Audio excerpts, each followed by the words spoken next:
जय संविधान, जय भीम, महात्मा गांधी की जय। कोट से मुर्दाबाद। 4 PM न्यूज नेटवर्क में आपका हार्दिक स्वागत है। आज हम इस बात की चर्चा करेंगे कि जो कोर्ट से सूचनाएं मिल रही हैं, जिस प्रकार माननीय न्यायालय निर्णय ले रहे हैं, जिस प्रकार चुनाव आयुक्त जो 2024 के चुनाव के पहले नियम बदलकर जिस प्रकार चुनाव आयुक्तों की नियुक्ति हुई थी और चुनाव आयुक्त महोदय ने जिस प्रकार से 2024 का चुनाव कराया था और एक प्रकार से पूरी तरह से उन्होंने भारतीय जनता पार्टी के पक्ष में काम किया था, लेकिन अब क्या उनके रुख में परिवर्तन हो रहा है?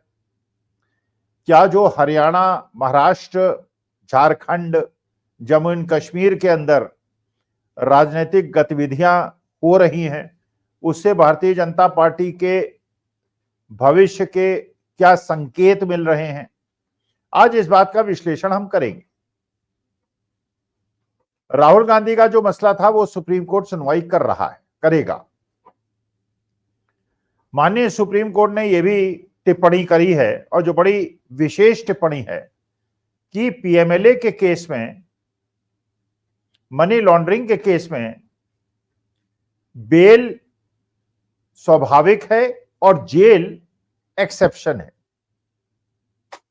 वरना जिस प्रकार से पिछले 10 साल के अंदर बड़े बड़े पूंजीपतियों को पीएमएलए में फंसाकर, राजनीतिक दलों के नेताओं को पीएमएलए में फंसाकर, उन पे दबाव बनाकर या तो उन्हें बीजेपी में शामिल करा लिया गया, या उनको निष्क्रिय कर दिया गया, या उनको जेल भेज दिया गया। ये बात जनता को कचोट रही थी, और लगता है माननीय सुप्रीम कोर्ट ने जनता की भावनाओं को समझते हुए ये टिप्पणी की है, ये निर्णय लिया है कि साधारण तौर पर पीएमएलए भी दूसरे प्रावधानों के तहत ही उसी समान बेल नॉर्मल चीज है और जेल एक्सेप्शनल है। क्योंकि सीबीआई के केस में, इनकम टैक्स के केस में, बाकी इवन क्रिमिनल केसेस में लोगों को बेल मिल जाती है, फरलो मिल जाती है, पैरोल मिल जाती है। बलात्कार और हत्या जैसे गंभीर आरोप के लोगों को भी 10-10, 15-15 बार फरलो मिल जाती है, पैरोल मिल जाती है। और नॉर्मली ये फरलो और पैरोल चुनाव के पहले मिलती है, जिससे इसीलिए उनको फरलो और पैरोल मिले, जिससे कि वो सत्ता पक्ष के लिए काम करें और अपने समर्थकों को भारतीय जनता पार्टी के लिए वोट देने के लिए प्रेरित करें।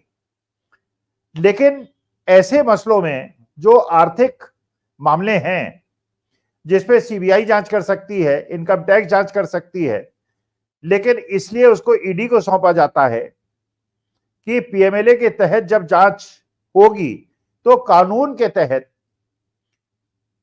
जब तक पूछताछ पूरी ना हो और जज को अगर बेल देनी है तो उनको ये निर्णय लेना पड़ेगा। एक प्रकार का बोझा उनके ऊपर होता है, और जो आरोपी होता है उसके ऊपर ये बोझा होता है, उत्तरदायित्व होता है कि वो सिद्ध करे कि वो दोषी नहीं। ये हेमंत सोरेन के साथ हुआ, 6-7 महीने जेल में रहे। मनीष सिसोदिया के साथ हुआ, 2 साल जेल में रहे। संजय सिंह के साथ हुआ, 7-8 महीने जेल में रहे। अनिल देशमुख महाराष्ट्र में गृह मंत्री के साथ हुआ, 13 महीने जेल में रहे। संजय राउत के साथ हुआ, 7-8 महीने जेल में रहे। लेकिन इन लोगों ने जो अपने सिद्धांत थे उनको न छोड़ते हुए न झुकने का फैसला लिया। हेमंत सोरेन से कहा गया था कि आप इंडिया गठबंधन से अलग हो जाइए या भारतीय जनता पार्टी के साथ गठबंधन कर लीजिए, हम आपको छोड़ देंगे। हेमंत सोरेन ने नहीं माना और एक काल्पनिक मुकदमे में उनको 6 महीने जेल भेज दिया गया। अनिल देशमुख को यह कहा गया, जो अनिल देशमुख ने खुद अपने एफिडेविट में कोर्ट में कहा है, उनसे कहा गया कि आप उद्धव ठाकरे और आदित्य ठाकरे को फंसाने के लिए एक एफिडेविट दे दीजिए, आप पे कोई कार्रवाई नहीं होगी। और जब वो पत्र आया, जो वो नोटिस आया, उन्होंने उसको फाड़ के फेंक दिया और उसके बाद उनको 13 महीने जेल में रहा, एक आरोपी पुलिस कमिश्नर के आरोप पर। लेकिन अनिल देशमुख नहीं झुके और वो एनसीपी शरद पवार के साथ जुट रहे। अशोक चव्हाण नहीं कमर सीधी रख पाए। अजीत पवार ने फायदा उठाया, अपने सारे आरोपों से मुक्त हो गए, डिप्टी चीफ मिनिस्टर बन गए, बहुत बड़ा विभाग उनको महाराष्ट्र के अंदर मिल गया। शुभेंदु अधिकारी भी टीएमसी के बहुत बड़े नेता थे, उनपे भी बहुत ज्यादा आरोप थे। भारतीय जनता पार्टी में आए सारे केस साफ हो गए। यही हेमंत विश्व शर्मा के साथ हुआ। मात्र ये वो चाहते थे कांग्रेस से कि उनको मुख्यमंत्री बना दिया जाए और तरुण गोगोई को जगह पे उनको बना दिया जाए। कांग्रेस ने नहीं माना। वो आज भारतीय जनता पार्टी के, उनपे भी बहुत सारे आरोप भारतीय जनता पार्टी लगाती थी। तो एक विकल्प ये था कि आप भारतीय जनता पार्टी में आइए, दूसरा निष्क्रिय हो जाइए और तीसरा जेल में जाइए। और अगर आप भारतीय जनता पार्टी में आएंगे तो इसके बावजूद कि अब भारतीय जनता पार्टी आप पे इतने बड़े बड़े आरोप लगाती है, आपको राज्यसभा का टिकट दे दिया जाएगा। जैसे अशोक चव्हाण को दे दिया गया, किरण चौधरी को हरियाणा में दे दिया गया, रवनीत सिंह बिट्टू को दे दिया गया, आरपीएन सिंह को उत्तर प्रदेश में दे दिया गया, शुभेंदु अधिकारी को बहुत बड़ा नेता बंगाल का बना दिया, हेमंत विश्व शर्मा मुख्यमंत्री बन गए। लेकिन अब लगता है कि जिस प्रकार सुप्रीम कोर्ट ने, माननीय सुप्रीम कोर्ट ने टिप्पणी की है और ये बात कही है कि इसका मतलब यह है कि अरविंद केजरीवाल को भी बेल मिलने वाली है। अच्छा, अब भारतीय जनता पार्टी वाले लोग ये कहते हैं कि बेल मिलना दोषमुक्त होना थोड़ी है। राहुल गांधी को और सोनिया जी को अगर बेल मिली हुई है नेशनल हेराल्ड के केस में, तो कहते हैं बेल मिली है, 10 साल से क्या हो गया, बेल मिली है, दोषमुक्त थोड़ी हुए। अरे किसी पे भी अगर आप आरोप लगा देंगे, झूठा आरोप भी लगा देंगे कि इसने मुझे थप्पड़ मारा और इसने मुझे धमकी दी, आपको कोर्ट में जाके बेल लेनी पड़ेगी, जमानत लेनी पड़ेगी। ये यहाँ की कानून व्यवस्था, यहाँ कानूनी नियम है, उसमें आप ये नहीं है कि साहब जाके कहें कि साहब मैं तो था ही नहीं, मैं तो दिल्ली में था, आप कह रहे हैं मैं बंबई में जाके किसी को थप्पड़ मार दिया। कहेंगे ठीक है, वो बाद में देखेंगे जब इंक्वायरी होगी, जब ट्रायल होगा। अभी तो आप आइए, कोर्ट से जमानत लीजिए और जमानत आपको दे देंगे अगर प्राइमा फेसाई कोर्ट को ये लगता है कि आप दोषी नहीं है। लेकिन अगर आप दोषी हैं, अगर आप गंभीर दोषी हैं, तो आपको बेल नहीं मिलेगी। लेकिन 7-8 महीने अरविंद केजरीवाल को जेल रख के, 2 साल मनीष सिसोदिया को जेल रखकर, आरोपियों से शराब मामले में, शराब नीति पे इन लोगों को जेल रखा गया और जिसपे मुख्य आरोप था, जो जेल में था, उसको छोड़ दिया गया, इनको बंद कर दिया गया। लेकिन कोर्ट की टिप्पणी एक राहतकारी टिप्पणी है और लोकतंत्र और संविधान में बिलीव करने वालों को लगता है कि माननीय सुप्रीम कोर्ट के हाथ में देश का लोकतंत्र और संविधान सुरक्षित है। लेकिन ये हो कैसे रहा है? अचानक सुप्रीम कोर्ट कठोर निर्णय कैसे लेने लगा है? चुनाव आयोग के पास भारतीय जनता पार्टी के लोग गए और उन्होंने पत्र लिखा कि साहब 1 अक्टूबर को जो हरियाणा के चुनाव आप करा रहे हैं, इसको पोस्टपोन कर दीजिए, क्योंकि 2-3 दिन की, 4 दिन की, 5 दिन की छुट्टी मिल रही है। जैसे कि जम्मू एंड कश्मीर में ये त्योहार नहीं मनाए जाते, बाकी जगह नहीं मनाए जाते, केवल हरियाणा में मनाए जाते हैं। अरे अच्छा, ये भी कहा गया कि महाराष्ट्र के अंदर हम हरियाणा के साथ चुनाव नहीं करा पाए क्योंकि महाराष्ट्र के अंदर गणेश उत्सव हो है, श्राद्ध का समय है, फलाना। अरे श्राद्ध का समय तो हरियाणा में भी होता है और जम्मू एंड कश्मीर भी जो हिंदू हैं वो भी इसको मानते हैं। लेकिन चुनाव आयोग के भाव से ऐसा लग रहा था कि वो दबाव में हैं, क्योंकि उनको नियुक्त करने वाले लोग, अब कानून तो बदल गया है, अब माननीय सुप्रीम कोर्ट के चीफ जस्टिस तो उस कमेटी में है नहीं जो चुनाव आयुक्तों की नियुक्ति करें।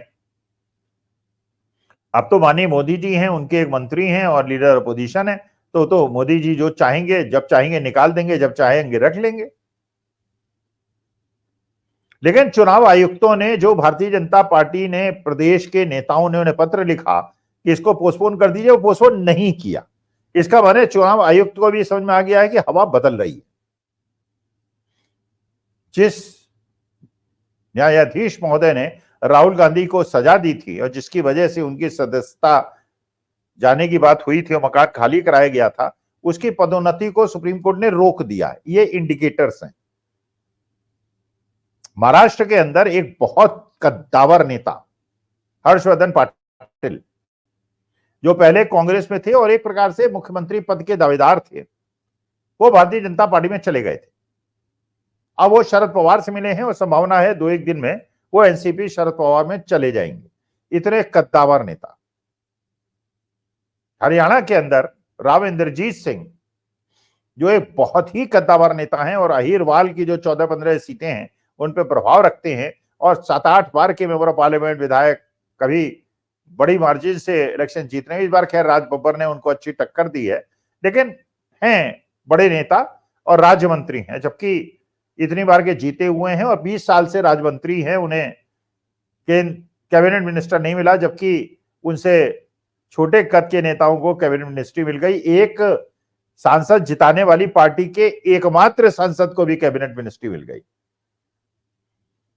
अब सुना है कि उन्होंने कांग्रेस को अप्रोच किया है और कहा है कि अगर मुझे 11 सीटें आप मेरे लोगों को एलोकेट कर दें अहीरवाल में तो मैं कांग्रेस की तरफ से आ सकता हूं। और मेरी बेटी अदिति राव, जिनको भारतीय जनता पार्टी ने पिछली बार विधानसभा का चुनाव लड़ने की अनुमति नहीं दी थी, वो कांग्रेस से चुनाव लड़ने के लिए तैयार है। अब कांग्रेस में भी, क्योंकि हुड्डा जी हैं, शैलजा जी हैं, सुरजेवाला हैं, वीरेंद्र सिंह हैं, चौधरी वीरेंद्र सिंह, तो वो अपने इक्वेशंस को डिस्टर्ब नहीं करना चाहते, जैसे भारतीय जनता पार्टी कर रही है। उन्होंने पंजाब के अंदर ले लिया बिट्टू जी को